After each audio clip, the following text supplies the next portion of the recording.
Hello students, हम लोग practical inorganic chemistry को आगे बढ़ाते हुए हम लोग हीटिंग इफ़ेक्ट पढ़ रहे थे on different kind of salts, जिसमें पहले हम लोगों ने नाइट्रेट पढ़ा, कार्बोनेट, बाइकार्बोनेट। अब हम लोग पढ़ रहे हैं heating effect on sulphate salt.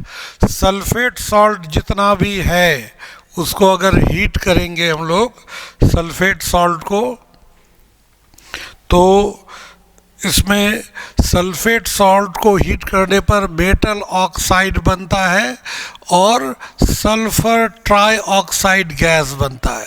ये सल्फर ट्राइऑक्साइड ओपन कंटेनर में होगा तो गैस कंटेनर से बाहर निकल जाएगा और ये मेटल ऑक्साइड यहाँ बचेगा। ठीक है, इस जगह मेटल के ऑक्सीडेशन स्टेट पे कोई चेंज नहीं है, यहाँ X है तो यहाँ भी मेटल का ऑक्सीडेशन स्टेट कितना होगा, X ही होगा। ठीक है, अब ये मेटल सल्फेट, ये जो है मेटल सल्फेट को अगर हम लोग हीट करते हैं तो मेटल ऑक्साइड बना और SO3 बना। अब यहाँ पर SO3 को फिर हीट करते हैं तो ये टूटता है किस में, SO2 और O2 में। SO2 और O2 में ये टूट जाता है SO2, लेकिन ये जो पहला है ये लोअर टेम्परेचर और ये हायर टेम्परेचर। मतलब ये पूछा जाएगा अगर कि मेटल सल्फेट को हीट करेंगे तो क्या बनेगा, तो मेटल ऑक्साइड और SO3। लेकिन अगर स्ट्रांगली हीट करेंगे तो SO3 नहीं कहकर क्या करना पड़ेगा, SO2 और O2, यानी स्ट्रांगली हीट। इस जगह कहने का मतलब हुआ कि मेटल सल्फेट को अगर पूछा जाए नॉर्मल हीटिंग तो metal oxide and SO3 gas, लेकिन अगर स्ट्रांग हीटिंग तो metal oxide plus SO2 plus O2 ये होगा। एल्कली मेटल सल्फेट को जब हम लोग हीट करेंगे, एल्कली मेटल सल्फेट को हीट करेंगे तो ये स्टेबल होता है। जैसे बताए थे ना, एल्कली मेटल का कार्बोनेट स्टेबल है, एल्कली मेटल का सल्फेट भी थर्मली स्टेबल है, वो टूटेगा नहीं। लेकिन अपवाद कौन होता है, लिथियम हमेशा एक्सेप्शन है। और लिथियम को जब हम लोग तोड़ते हैं तो देखिए लिथियम ये उससे डिफरेंट ही तरीके से टूटता है। Li2SO3 यानी लिथियम सल्फाइड बनाता है और यहाँ पर हाफ O2 ये बनता है, ऑक्सीजन गैस। ये एक अलग तरीके से टूटेगा। एक ये इम्पॉर्टेंट है, ये पूछा जाता है अक्सर कि iron sulphate, ferrous sulphate 7H2, इसको क्या कहते हैं, ग्रीन विट्रियोल, जानते हैं ना, ग्रीन। ये जो H2SO4 को क्या कहते हैं, H2SO4 को क्या कहते हैं, इसको हम लोग कहते हैं oil of vitriol, oil of vitriol है ना, इसको ऑयल ऑफ विट्रियोल कहते हैं। ऑयल ऑफ विट्रियोल जब होगा, ये ऑयल ऑफ विट्रियोल, और इसीलिए ये सल्फेट जिसमें जिसमें जाएगा ये समझ जाइए जितना भी विट्रियोल होगा SO4 जरूर होगा, है ना। Blue vitriol copper sulphate, green vitriol कौन, और वाइट विट्रियोल कौन होगा, नहीं पता, पता करके बताइएगा अगले दिन आप लोग। ये वाइट विट्रियोल कलरलेस, ये चीज़ ध्यान रखिएगा, उसमें DD ट्रांजिशन नहीं होगा ये। ठीक है, तो एकमात्र ये सल्फेट है ग्रीन विट्रियोल, ये पूछा जाता है जिसको हीट करने पर क्या देता है, SO3 गैस भी देता है और SO2 गैस भी देता है, दोनों देता है, SO3 भी और SO2 गैस दोनों देता है। एकमात्र ये सल्फेट है, that is why it is important, और ये पूछा जाता है एग्जाम में। एक और उसी तरह से है कि कौन सा कंपाउंड है हीट करने पर CO और CO2 दोनों देता है। CO और CO2 दोनों देता है, वो है ऑक्जेलिक एसिड। ऑक्जेलिक एसिड को हीट करेंगे तो पहले ये नॉर्मल हीटिंग में ये CO2 और क्या बनाएगा, HCOOH, और इसको फिर अगर हम और हायर टेम्परेचर पे हीट करेंगे तो H2O प्लस CO, यानी कि इसको हीट करने पर final product CO2 plus H2O plus CO।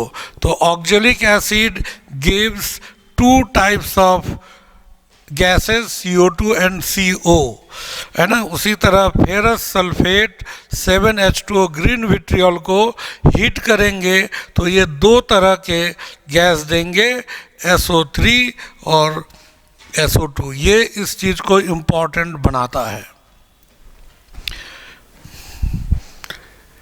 Heating effect on acetate salt. Acetate salt, acetate क्या हुआ, CH3 COO माइनस, या इसी को ACO माइनस करके लिखते हैं। ये एसीटेट है ना, CH3 COO माइनस या ACO माइनस।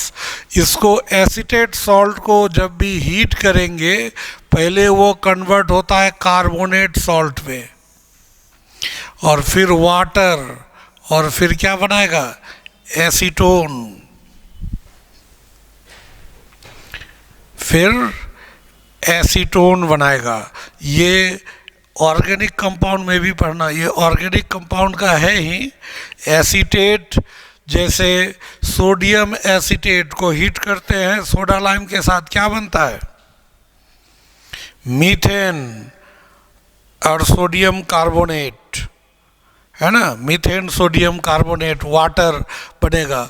लेकिन जब हायर का हम लोग लेंगे तो उसमें एसीटोन भी बनता है। जैसे कैल्शियम एसीटेट को हीट करने पर क्या बनता है, कैल्शियम कार्बोनेट और एसीटोन, कीटोन बनता है। ये कीटोन के प्रिपरेशन में ये बताया गया है, और ये डिकार्बोक्सिलेशन में आता है, ठीक है। तो इसलिए ये याद रखिएगा, एसीटेट सॉल्ट को जब भी हीट करेंगे पहले कार्बोनेट बनेगा, फिर वाटर, फिर एसीटोन। और ये कार्बोनेट सॉल्ट आपको पता है, इसको हीट करेंगे अगर ये डिकम्पोज होने लायक है। मतलब कब डिकम्पोज होने लायक नहीं है, जब वो एल्कली मेटल का कार्बोनेट है लिथियम को छोड़कर, तो डिकम्पोज नहीं होगा। बाकी सब जगह ये कार्बोनेट सॉल्ट डिकम्पोज होगा, और डिकम्पोज होकर क्या बनाएगा, मेटल ऑक्साइड और CO2, ठीक है। तो यहाँ पोटासियम एसीटेट को अगर हीट करेंगे तो सोडा लाइम नहीं, सिंपल हीटिंग, तो पोटासियम कार्बोनेट, H2O और एसीटोन ये बनेगा। सोडा लाइम के साथ हीट करने पर हाइड्रोकार्बन बन जाता है। ऐसे अगर सोडा लाइम नहीं है तो उसमें एल्डिहाइड या कीटोन बनेगा, ठीक है। ये सब चीज़ आगे ज़रूरी पड़ेगा फिर, इसलिए उसका बेस ही बना रहे हैं हम। अब जैसे heating effect of ammonium salt, ये तो बहुत इम्पॉर्टेंट है।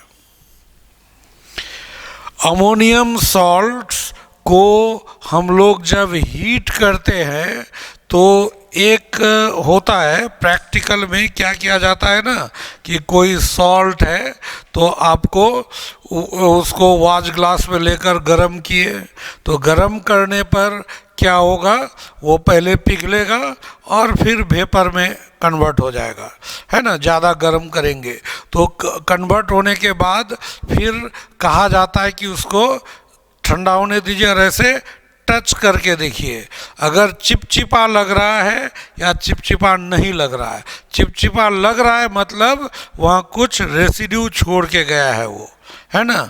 अगर दिख नहीं रहा है लेकिन चिपचिपा है तो सम रेसिड्यू हैज़ बीन लेफ्ट, कुछ अवशेष बचा हुआ है, वेपर निकला। और ऐसे अगर सॉलिड बचा हुआ है तब तो सीधा दिखेगा कि रेसिड्यू छोड़ा है। लेकिन अमोनियम सॉल्ट जो होता है जनरली कोई रेसिड्यू छोड़ता नहीं है हीट करने पर। इसीलिए जब कभी भी आपको क्वेश्चन पूछे और क्वेश्चन में ये टर्म मिले कि a salt on decomposition leaves no residue, सीधा दिमाग में क्या जाना है, वो अमोनियम सॉल्ट होगा, दूसरा और कोई चांस नहीं है। ठीक है, अमोनियम सॉल्ट। तो क्योंकि उसमें सारे गैसियस प्रोडक्ट ही बनते हैं, जैसे देखिए अमोनियम कार्बोनेट हीट कीजिएगा, अमोनिया, वाटर, CO2 हीट कर रहे हैं तो वाटर भी वेपर ही बन जाएगा, है ना। ये सारे non redox reaction, because no change at all in the oxidation state, है ना, ऑफ नाइट्रोजन और कार्बन। देखिए अमोनियम सल्फेट को हीट किए, अमोनिया, H2O, SO3 सब वेपर बनकर निकल जा रहे हैं, कुछ भी रेसिड्यू नहीं बचेंगे। यहाँ ये दोनों नॉन रेडॉक्स रिएक्शन है, हालांकि इसमें कुछ रेडॉक्स रिएक्शन भी होते हैं यहाँ पे। अब जैसे देखिए अमोनियम फॉस्फेट हीट करेंगे तो क्या बनेगा, अमोनिया, वाटर और फॉस्फोरस पेंटाऑक्साइड, सभी गैस फेज में, NH4Cl, ammonia plus HCl, ammonium sulphide, NH3H2S, सारे गैस है, सब वेपर बनकर निकल जा रहे हैं, तो कोई अवशेष नहीं बचा। अमोनियम नाइट्राइट को हीट करेंगे तो क्या बनेगा, देखिए नाइट्राइट नाइट्रेट में एक बहुत, इसमें कन्फ्यूजन नहीं होना है, ये 4 हाइड्रोजन है, 2 ऑक्सीजन को लेके चला गया, तो 4 हाइड्रोजन 2 ऑक्सीजन 2H2O, तो बाकी तो नाइट्रोजन ही बचा ना, तो N2 बना दिया। NH4NO3 इसमें क्या होगा, 4 हाइड्रोजन 2 ऑक्सीजन लेके गया, 1 ऑक्सीजन बच गया और 2 नाइट्रोजन, N2O बन गया। ठीक है, और H2O N2O जानते हैं ना, इसी को लाफिंग गैस कहते हैं, और ये बहुत इम्पॉर्टेंट रिएक्शन है, इसको हम लोग वॉल्केनिक रिएक्शन भी कहते हैं। वो लोअर क्लास में स्कूल में जो मॉडल ये सब बनाने में, साइंस एग्जीबिशन में बच्चे इसका इस्तेमाल करते हैं।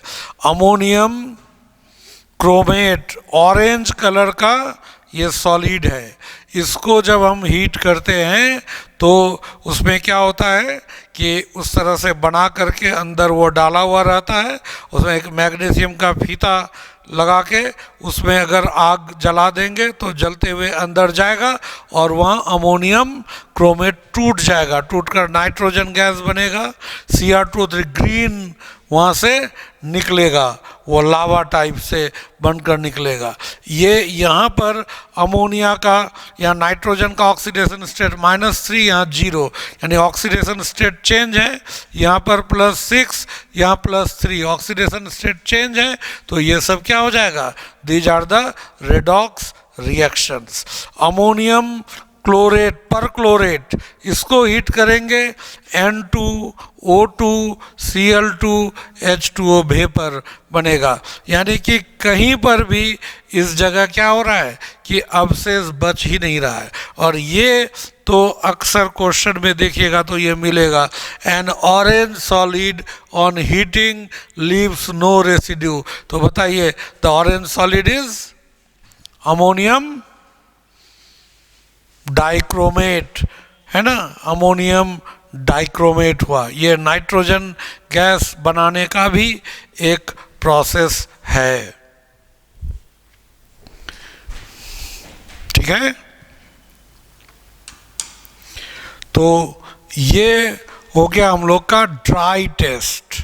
बताए थे क्वालिटेटिव एनालिसिस में हम लोग 2 तरह का टेस्ट पढ़ेंगे, एक ड्राई टेस्ट और एक वेट टेस्ट। ड्राई टेस्ट में सॉल्यूशन को हम लोग डायरेक्ट सॉल्ट को लेते हैं, सॉलिड स्टेट में उसका एक्वस सॉल्यूशन नहीं लेते, लेकिन यहाँ पर वेट टेस्ट में हम लोग सॉल्ट का क्या लेंगे, एक्वस सॉल्यूशन लेंगे और उसका विश्लेषण करेंगे using different type of reagents, अलग अलग रिएजेंट का इस्तेमाल करके उसको चेक करेंगे। तो in wet test aqueous solution of salt यानी original solution is taken for analysis, aqueous solution of salt, इसी को ओरिजिनल सॉल्यूशन कहते हैं। मतलब जिस सॉल्ट का हमें एनालिसिस करना है उस सॉल्ट को पानी में घुला लेते हैं और उसमें घुलाने के लिए वो जो घुलाया जाता है, घुलाने पर एक सॉल्यूशन तैयार करते हैं और उस सॉल्यूशन को डिफरेंट रिएजेंट के साथ रिएक्शन कराकर हम लोग कंफर्म होते हैं कि वो कौन सा कैटायन और कौन सा एनायन है। ठीक है, तो वेट टेस्ट को फिर दो हिस्से में बांटे हैं।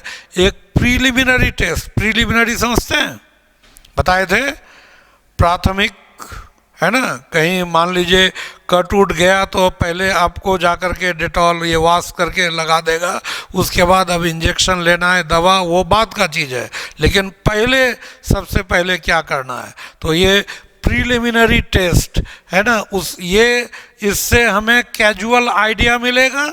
उसके बाद क्या करेंगे, कन्फर्मेटरी टेस्ट, यहाँ से हम कन्फर्म हो जाएंगे कि ये वही कैटायन या एनायन है। ठीक है, तो प्रीलिमिनरी टेस्ट के लिए एक केमिकल इस्तेमाल किया जाता है, एक केमिकल का, जैसे ये जानते हैं ना कि यूरिन कल्चर सुने हैं, नाम सुने हैं, कभी कभी फीवर उबर होता है तो लगातार फीवर रहता है तो डॉक्टर दिखाइएगा तो आपको यूरिन टेस्ट देगा, यूरिन कल्चर होगा, वो यूरिन को लेकर के छोटे छोटे टेस्ट ट्यूब में और तरह तरह का एंटीबायोटिक व दवा डाल करके उसको उसमें बैक्टीरिया को ग्रो करवाएगा। तो देखा जा रहा है कि वो जो बैक्टीरिया है किस मेडिसिन में कौन सा केमिकल मिलाने पर वहाँ ग्रो नहीं कर रहा है और किस में ग्रो कर रहा है। तो जिसमें ग्रो नहीं कर रहा है आपको डॉक्टर वो रिपोर्ट देख के समझ जाएगा और फिर आपको वही मेडिसिन आपको लिखेगा कि ये खाइएगा, तो आपके अंदर वो बैक्टीरिया ग्रो नहीं करेगा, आप बीमारी से मुक्त हो जाएंगे, है ना। क्योंकि सारे बैक्टीरिया को मार देना, उसके लिए यूज किया जाता है ब्रॉड स्पेक्ट्रम एंटीबायोटिक, लेकिन वो हमारे शरीर के अंदर बहुत सारे बैक्टीरिया यूजफुल भी होते हैं, तो सब अगर मार दें तो कुछ और जगह परेशानी होगी, इसलिए उसको क्या किया जाता है, वो स्पेशली सेलेक्ट करके उसको केवल मारा जाता है, उसको ग्रो होने से रोका जाता है। तो उसी तरह का यहाँ है कि हम लोग कोई केमिकल है, उस जो सॉल्यूशन है, सॉल्ट का सॉल्यूशन, उसको हम लोग क्या करते हैं, पहले एक हम लोग उसमें क्या हम लोग डालते हैं, उस जगह पे हम लोग एक केमिकल यूज करते हैं जिससे उसकी पहचान की जाती है, तो वो केमिकल को ग्रुप रिएजेंट कहते हैं। The chemical which is used for the preliminary test of any salt solution is called group reagent, उसको ग्रुप रिएजेंट कहते हैं। ठीक है, तो हम लोग अब ये पहले हम बताए थे कि सॉल्ट में क्या होते हैं, सॉल्ट में एक कैटायन होता है और एक एनायन होता है ना। कैटायन को कौन सा रेडिकल कहते हैं, इसको बेसिक रेडिकल कहते हैं, बताए थे। और हम लोग एनायन को क्या कहते हैं, एनायन को एसिडिक रेडिकल, एसिडिक रेडिकल हम लोग कहते हैं। तो ये जो एसिडिक रेडिकल है, इसको पहले हम लोग दोनों को अलग अलग एनालिसिस करना होगा, इसलिए हम लोग पहले किसको एनालिसिस कर रहे हैं, एसिडिक रेडिकल। ठीक है, एसिडिक रेडिकल। तो एसिडिक रेडिकल के लिए क्या करते हैं कि सबसे पहले रेडिकल्स को इसका एनालिसिस करने के लिए हम लोग जितने भी एसिडिक रेडिकल है उसको दो हिस्से में बांट लेते हैं। ठीक है, उसको दो हिस्से में बांट लेते हैं तो थोड़ा इजी हो जाता है। ठीक है, दो हिस्से में हम लोग बांट लेंगे और ये प्रीलिमिनरी टेस्ट के लिए ही होता है, ऐसे बांटना होता है। जैसे देखिए, एसिडिक रेडिकल को बांटे दो टाइप में, किस बेसिस पर, कि एनायन विच गिव गैसियस और वोलेटाइल प्रोडक्ट विथ H2SO4, जो मान लीजिए H2SO4 के साथ गैसीय या वाष्पशील प्रोडक्ट देते हैं, उसको हम लोग ग्रुप ए में रखें, ग्रुप ए एनायन, और जो नहीं देते हैं उसको किस में रखें, ग्रुप बी में। ठीक है। For the preliminary test of anions, the anions are first classified into two groups. What are those groups? A and B.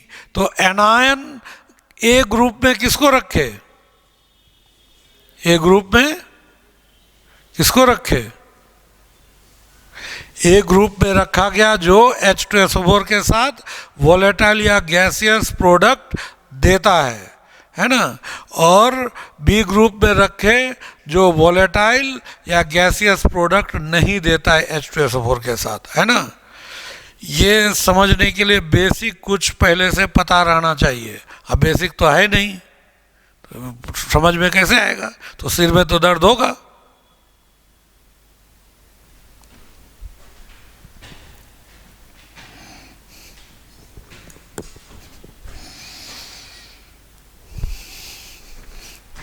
फिर ग्रुप ए में किस एनायन को रखे थे, जो H2SO4 के साथ गैसियस प्रोडक्ट या वोलेटाइल प्रोडक्ट दे रहा था। फिर उसको हम दो हिस्से में बांट दिए। अब H2SO4 कितने तरह का हो सकता है, एसिड है तो डाइल्यूट या कॉन्सनट्रेटेड। तो अगर डाइल्यूट H2SO4 के साथ गैसियस प्रोडक्ट देगा तो उसको फिर ए का उसको सब ग्रुप 1A हो गया। ठीक है। और अगर कॉन्सनट्रेटेड के साथ देता है तो उसको सब ग्रुप 2A। ए तो है ही, और ए को फिर 1 और 2 में बांट दिए, 1A 2A। तो 1A का ग्रुप रिएजेंट कौन है, डाइल्यूट H2SO4, और 2A का ग्रुप रिएजेंट कौन है, कॉन्सनट्रेटेड H2SO4। ठीक है। और ये सब ग्रुप 1A में कौन कौन से एनायन होंगे, कौन कौन से एनायन देखिए कौन कौन से हैं, कार्बोनेट हैं, bicarbonate, sulphide, bisulphide, sulphide, bisulphide, nitride, acetate and thiosulphate. ये 1A का एनायंस है। इसमें देखिएगा आप लोग को शुरू वाले दिन में हमने सिलेबस लिखाया था ना, सिलेबस में कौन कौन से एनायन है देखिए, तो इसमें से कोई है लिखा हुआ है ना, देखिए कोई है इसमें, कौन है,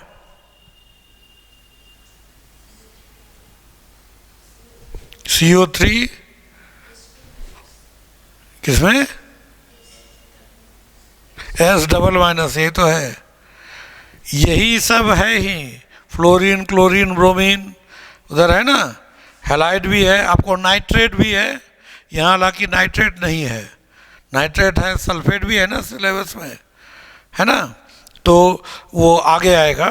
तो इस तरह से group A anion, group A मतलब जो H2SO4 के साथ गैसियस या वोलेटाइल प्रोडक्ट देगा, और वो जो होता है दो पार्ट में उसको बांटते हैं कि कॉन्सनट्रेटेड या डाइल्यूट। डाइल्यूट के साथ देगा तो उसको 1, और कॉन्सनट्रेटेड के साथ देगा तो 2। तो 1A और 2A। 1A में क्या होगा, यहाँ पे इस जगह ये सारे होंगे, ये याद रखने पड़ेंगे।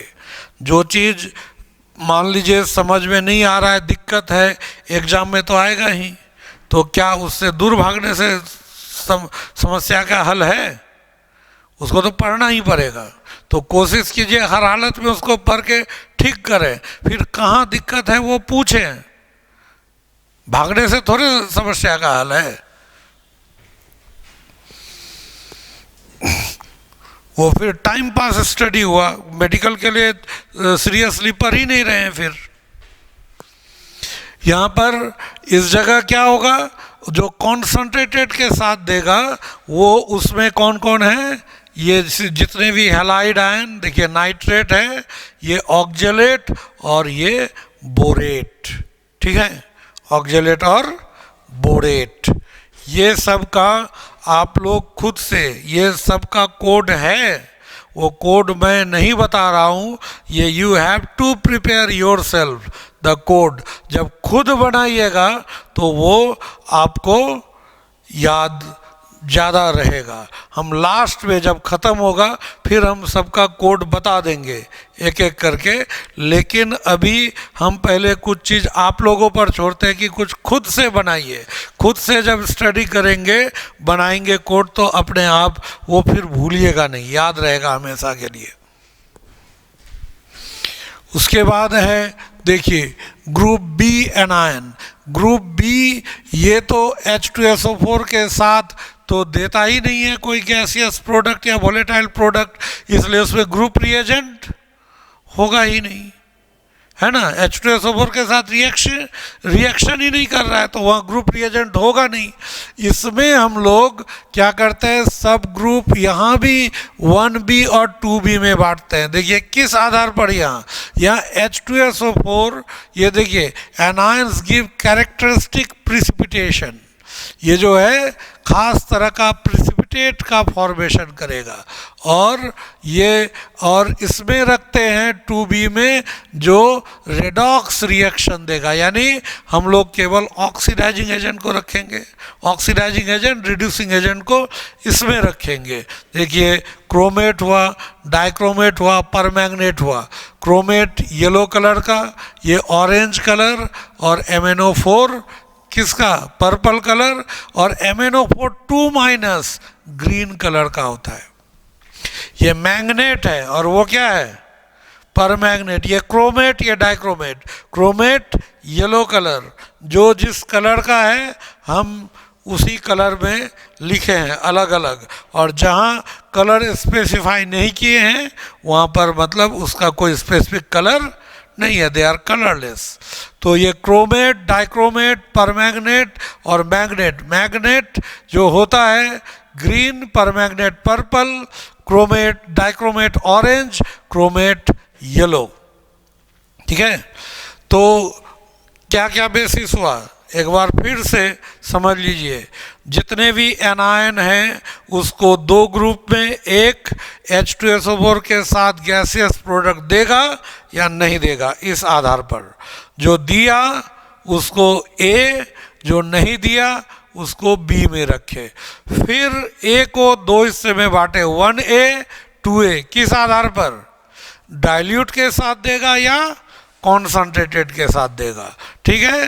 फिर अब आगे बी को 1B और 2B में बांटे, किस आधार पर, कुछ एनायन ऐसे जो कैटायन के साथ मिलकर कैरेक्टरिस्टिक प्रिसिपिटेट देगा, एक अवक्षेप देगा, और जो दूसरा एनायन ऐसा है जो रेडॉक्स रिएक्शन देगा, तो उसको हम लोग 2B में रखेंगे, और 2A और 2B में और 1B में किसको रखेंगे, जो सिर्फ प्रिसिपिटेट देगा लेकिन रेडॉक्स रिएक्शन नहीं देगा, ठीक है। समझ गए बेसिस।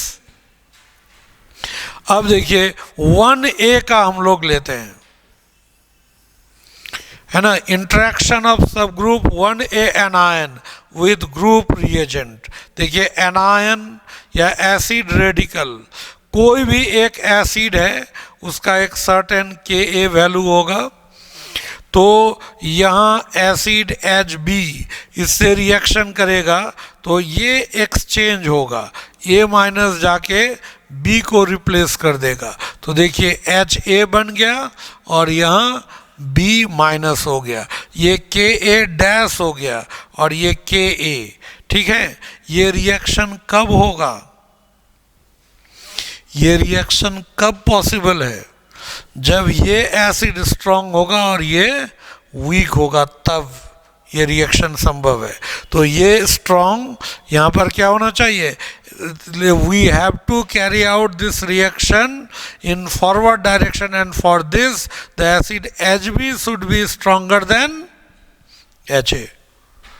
ये बताए थे शुरू में याद तो होगा नहीं, हम बताए थे स्ट्रॉन्ग एसिड के प्रेजेंस में वीक एसिड का सॉल्ट एग्जिस्ट नहीं करता है।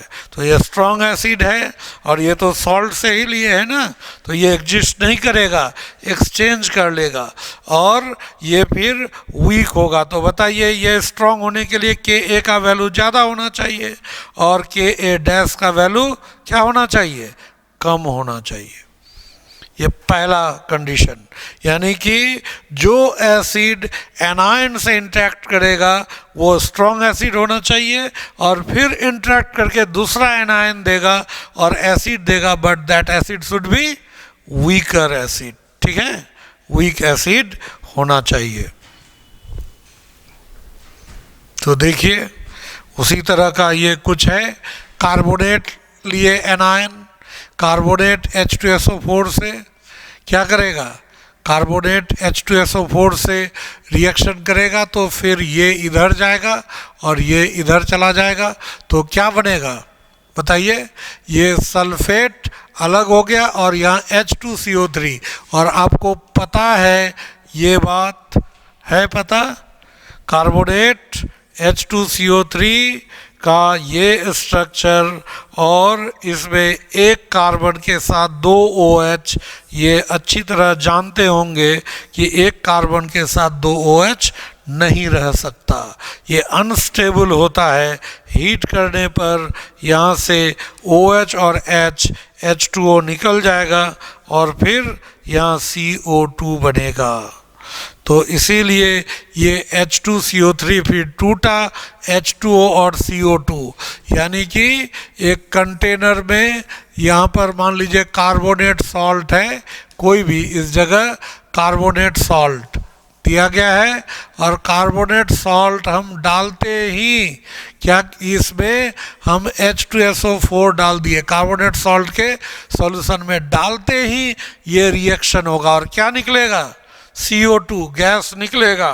तो सॉल्यूशन से गैस जब निकलेगा तो वहाँ झाग बनेगा और उसी को कहते हैं एफरवेसेंस। और ब्रिस्क एफरवेसेंस मतलब क्या, ब्रिस्क मतलब जानते हैं ना, ब्रिस्क वॉक, चल रहे हैं लेकिन तेजी से चल रहे हैं, तो वो ब्रिस्क एफरवेसेंस मतलब तेजी से वो झाग निकलने लगेगा, तेजी से गैस इवॉल्व करेगा। तो H2SO4 के साथ देखिए वोलेटाइल दिया कि नहीं, CO2। तो यही यानी कार्बोनेट ये पूरा ओवरऑल रिएक्शन लीजिएगा तो SO4 ये टूट करके इस तरह से दिस ब्रिस्क एफरवेसेंस। बाइकार्बोनेट में भी वही होगा, ये भी ब्रिस्क एफरवेसेंस देगा, एकदम तुरंत ऐसे झाग जैसा निकलेगा, जैसे वो इनो को पानी में डाल के पिए हैं ना, पिए हैं, इनो जानती है क्या होता है, किस चीज़ के लिए पिया जाता है, गैस के लिए, गैस होने के लिए कि गैस कम करने के लिए, कम करने के लिए। तो उसमें इनो को पानी में डालते तुरंत झाग बन जाता है कि नहीं, उसी तरह का एफरवेसेंस बनेगा। अब देखिए सल्फाइड या बायसल्फाइड लेंगे तो क्या होगा, इसमें देखिए क्या क्या आयन था। 1A में क्या क्या था, 1A में कार्बोनेट बाइकार्बोनेट ये दोनों पढ़ लिए, फिर सल्फाइड बाइसल्फाइड पढ़ रहे, एक एक करके यही हम अभी किसको 1A का ही तो स्टडी कर रहे हैं, तो 1A का ही स्टडी किया जा रहा है, इसलिए कार्बोनेट बाइकार्बोनेट। अब देखिए सल्फाइड और बायसल्फाइड H2SO4 से रिएक्शन करेगा तो फिर ये इधर और ये इस साइड, तो सल्फेट अलग हो गया और इधर H2S का स्मेल कैसा होता है, सड़ा हुआ अंडा की तरह। लेकिन दिक्कत ये है, सड़ा हुआ अंडा किसने सूंघा है, कोई सूंघे हैं,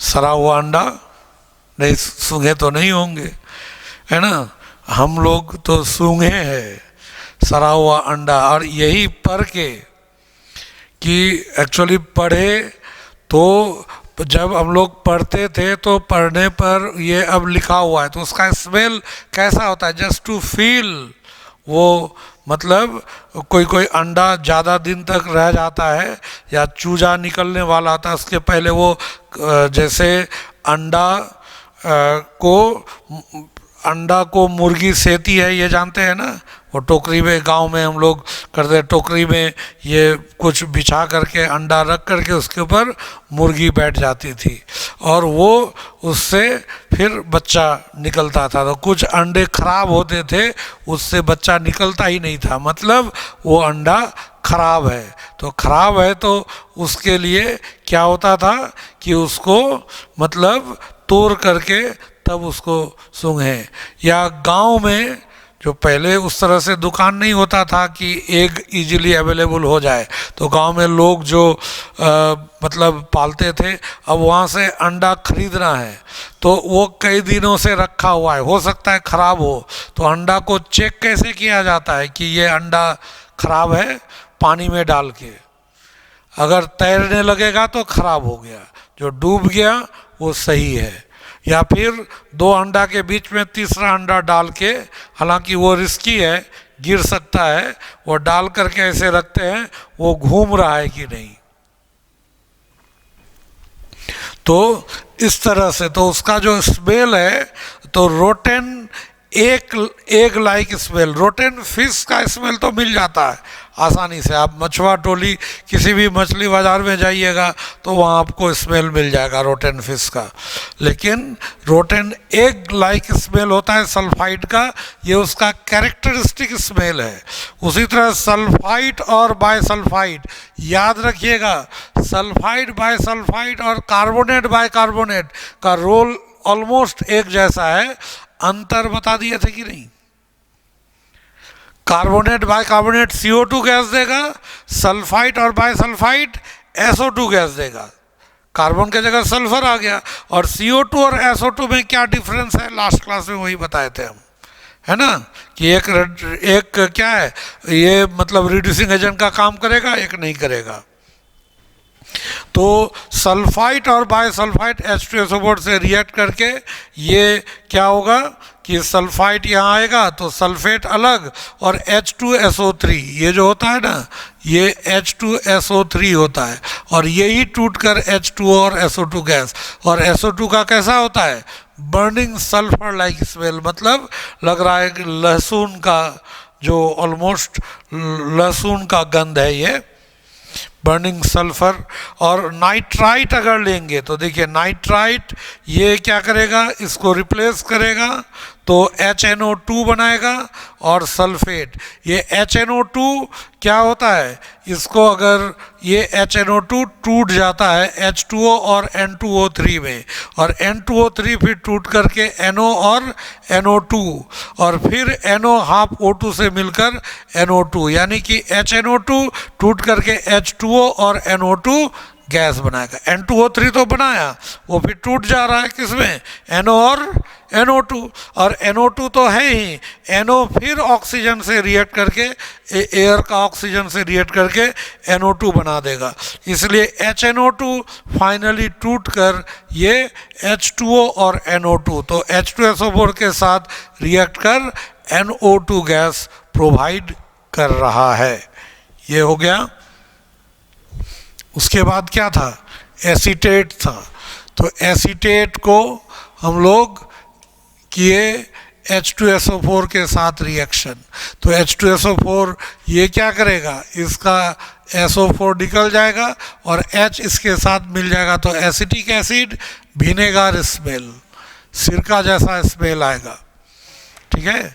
उसी तरह थायोसल्फेट, ये याद रखिएगा, थायोसल्फेट के लिए जो ग्रुप रिएजेंट होता है वो सल्फेट नहीं होता है, सल्फ्यूरिक एसिड नहीं होता है ना, क्योंकि वहाँ सल्फर इसमें भी है उसमें भी है, हम लोग उसमें कन्फ्यूजन में आ जाएंगे, इसलिए थायोसल्फेट के लिए ग्रुप रिएजेंट कौन लिया जाता है, डाइल्यूट HCl, तो ये फिर Cl को रिप्लेस करेगा, तो Cl माइनस अलग, H इससे मिलेगा तो H2S2, ये थायोसल्फ्यूरिक एसिड का फॉर्मेशन करेगा। ये थायोसल्फ्यूरिक एसिड टूटता है H2O, SO2 और S8, तो S8 जो होगा इसी के वजह से, ये सल्फ़र के वजह से, ये सल्फ़र है तो सल्फ़र का गंध आएगा, है ना।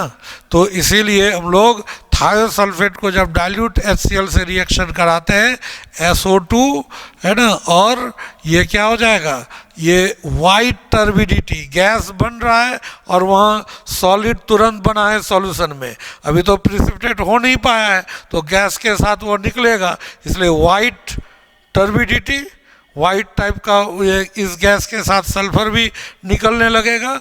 लेकिन कुछ देर तक अगर छोड़ दें तो फिर वो धीरे धीरे बैठ जाएगा और क्या बनेगा, ऑन स्टैंडिंग ये येलो सॉलिड इज ऑब्टेन्ड, यही सल्फर क्या हो जाएगा, धीरे धीरे वो पीला सल्फर में कन्वर्ट हो जाएगा। ठीक है, ये हो जाएगा किसका,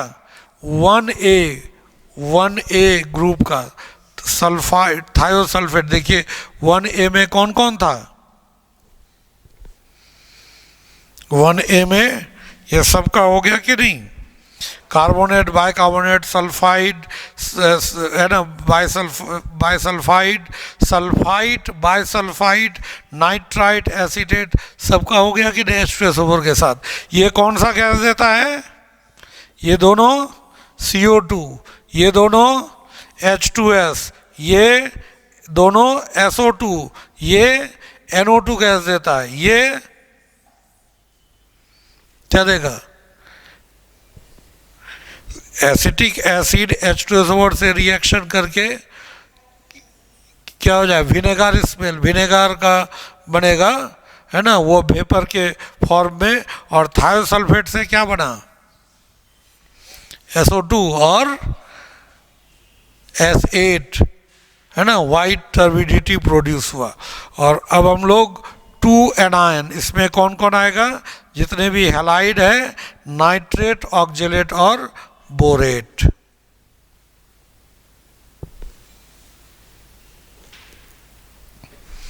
देखिए इंटरेक्शन ऑफ सब group 2 anion with group reagent. ये ग्रुप रिएजेंट, इसमें 2A में कौन होता है, 1A में डाइल्यूट H2SO4, 2A में कॉन्सनट्रेटेड H2SO4। कॉन्सनट्रेटेड H2SO4 आप जानते हैं कि वो H+ और HSO4- में टूटेगा, और ये स्ट्रॉन्ग एसिड है, पहला तो आयनाइजेशन Eg होगा, दूसरा आयनाइजेशन Eg नहीं होता है, यहाँ पर ये इक्विलिब्रियम में रहता है, यानी दूसरा से H+ बहुत कम बनता है, फर्स्ट से ही H+ आएगा। तो अब ये क्या करेगा, तो H2SO4 ये किस में टूटेगा, ये H+ और HSO4-, इसलिए F क्या करेगा, HSO4- को रिप्लेस करेगा, तो H+ के साथ F जाएगा, HF गैस, और इधर HSO4 एज इट इज रह गया, यानी कुल मिलाकर F के जगह X लेंगे तो HSO4- और HX गैस मिलेगा। ठीक है, HX गैस मिलेगा। और कॉन्क H2SO4 ये कभी कभी ये खुद, ये तो ऑक्सीडाइजिंग एजेंट का भी काम करता है ना, तो H2SO4 जब ऑक्सीडाइजिंग एजेंट का काम करता है तो वो क्या करेगा, वो HX को फर्दर ऑक्सीडाइज कर देता है। Concentrated H2SO4 is an oxidising agent, dilute H2SO4 is not an oxidising agent, ये जानते हैं ना। ये जो H2SO4 होता है, H2SO4 ये डाइल्यूट अगर होगा और कॉन्सनट्रेटेड, तो डाइल्यूट जो होगा वो नॉट एन ऑक्सीडाइजिंग एजेंट, और कॉन्सनट्रेटेड क्या हो जाएगा, एन ऑक्सीडाइजिंग एजेंट। लेकिन अगर हम लोग नाइट्रिक एसिड की बात करें तो नाइट्रिक एसिड जो होगा, कॉन्सनट्रेटेड हो या डाइल्यूट, दोनों ही स्थिति में वो ऑक्सीडाइजिंग एजेंट होगा। ठीक है, तो यहाँ पर क्या हो जाएगा, HX कॉन्सनट्रेटेड H2SO4 इससे रिएक्ट करके ये H2SO4 जो टूटता है ये H2SO4 जब कभी भी ऑक्सीडाइजिंग एजेंट का काम करेगा, H2O प्लस SO2 और प्लस O बनाता है, ये O, और यही O क्या करेगा, HX के साथ O रिएक्ट करेगा, यहाँ H2O बना देगा और प्लस X2, तो ओवरऑल रिएक्शन लिखिए क्या हो जाएगा, ये O खत्म, तो यहाँ बचा H2SO4 प्लस 2HX, और इधर क्या हो जाएगा, H2O 2 मोल, फिर क्या हो जाएगा SO2, फिर क्या हो जाएगा X2, ये बन जाता है। यही रिएक्शन यहाँ हम डायरेक्ट लिखें, the reaction is not balanced, ऐसे रिएक्शन होता है। ठीक है, ये क्वेश्चन पहले, अब तो सब हटा दिया आप लोग के सिलेबस से, पहले ऐसा क्वेश्चन होता था कि हम लोग HBr या HI, जैसे HCl गैस बनाते हैं तो, या NaCl का H2SO4 के साथ रिएक्शन करके HCl गैस बनाते हैं, हम लोग वहाँ HBr या HI नहीं बना सकते हैं। क्यों? क्योंकि H2SO4 ऑक्सीडाइजिंग एजेंट है, HBr HI अच्छा रिड्यूसिंग एजेंट है, दोनों रिएक्ट कर जाएगा और रेडॉक्स रिएक्शन देगा, and HBr will be oxidise to Br2 and HI will be oxidise to I2 में कन्वर्ट हो जाता है। ये कंसेप्ट है, इसीलिए यहाँ पर HX जैसे ही बनेगा ये X2 और SO2 गैस यहाँ निकल गया, ये हैलोजन बनेगा। ठीक है, ये तरीका। अब ये जो हैलोजन है, अलग अलग हैलोजन, जैसे अगर फ्लोरीन है तो फ्लोरीन के केस में तो HF बनेगा, क्यों बताइए? HF is not a reducing agent.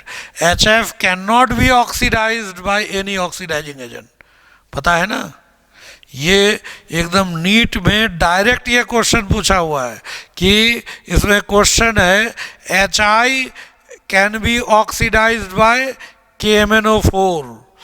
HBr can be oxidized by, जैसे HI can be oxidized H2SO4, HBr can be oxidized by concentrate H2SO4, HCl can be oxidized by KMnO4 and HF can be oxidized by, और उसमें 3 choice और चौथा में none, तो answer होगा none.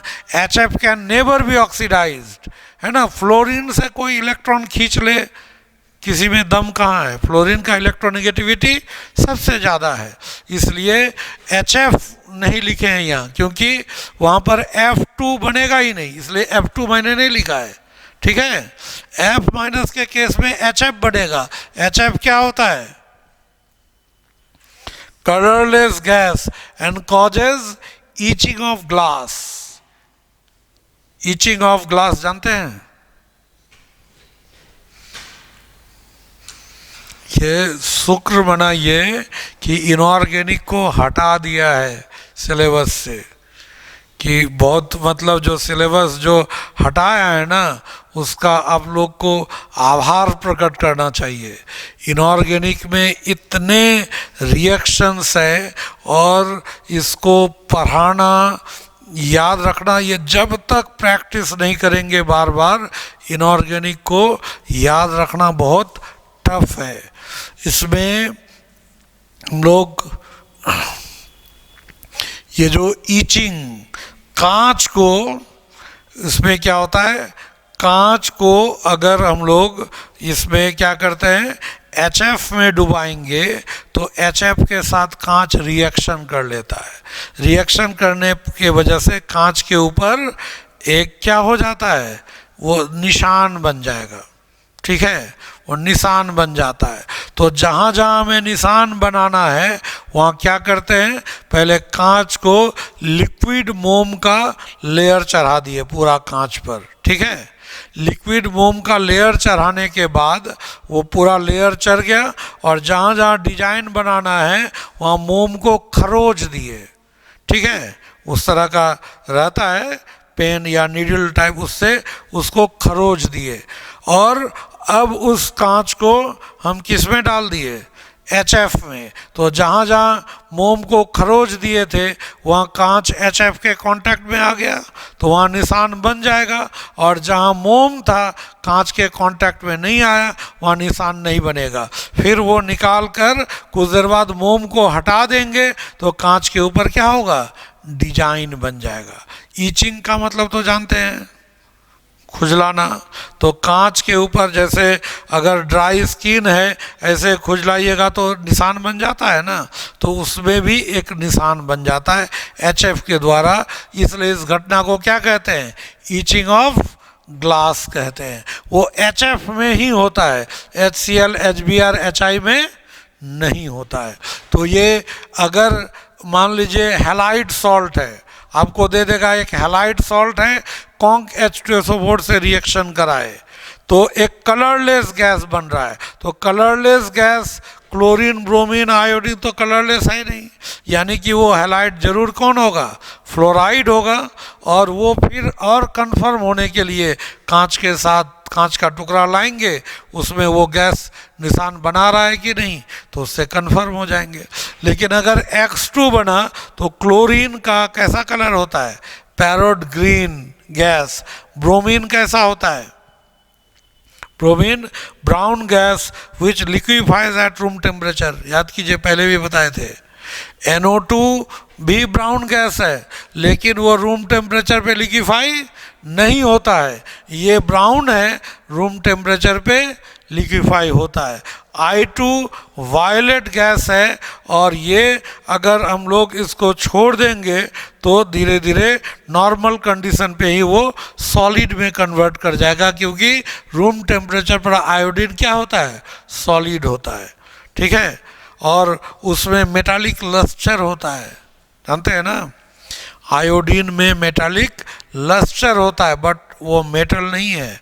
तो पढ़े होंगे लोअर क्लासेस में, जैसे कि धातु में धातुई चमक होती है और अधातु में ये चमक नहीं होती है, और अपवाद में लिखा रहता है कौन, आयोडीन। इसका मतलब क्या, आयोडीन में चमक है लेकिन वो मेटल नहीं है, वो नॉन मेटल है। ठीक है,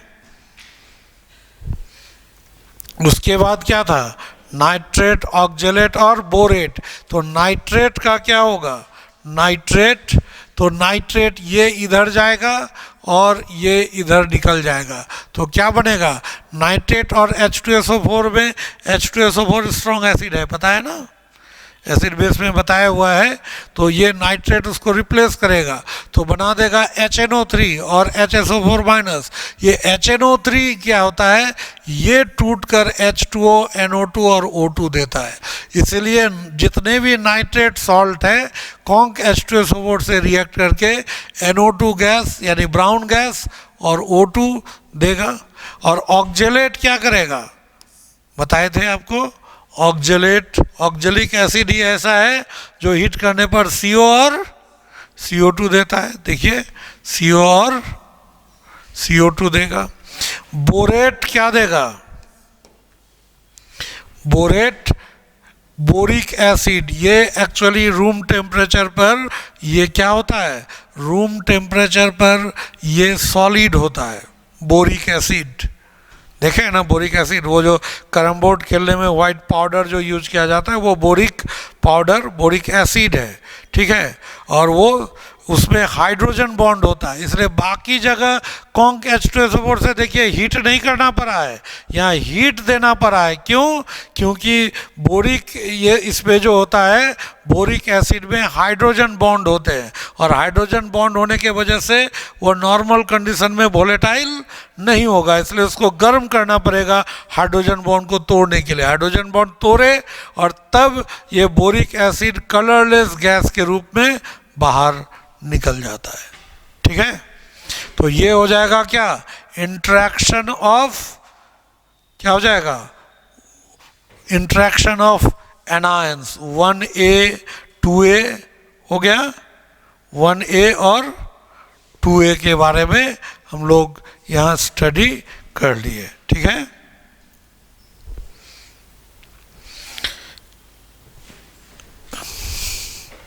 इसके बाद प्रॉपर्टीज ऑफ गैसेस है, कुछ अलग अलग गैस के बारे में पढ़ना है। ये डायरेक्ट आपके सिलेबस में नहीं है, लेकिन जो गैस इवॉल्व होगा आयन के एनालिसिस में, उस गैस का प्रॉपर्टी को तो याद रखना पड़ेगा ना, तब ना हम पहचानेंगे कि हाँ ये गैस बन रहा है कि नहीं। इसलिए गैस के बारे में भी कुछ हम लोग को स्टडी करना पड़ेगा। ठीक है, ठीक है, थैंक यू।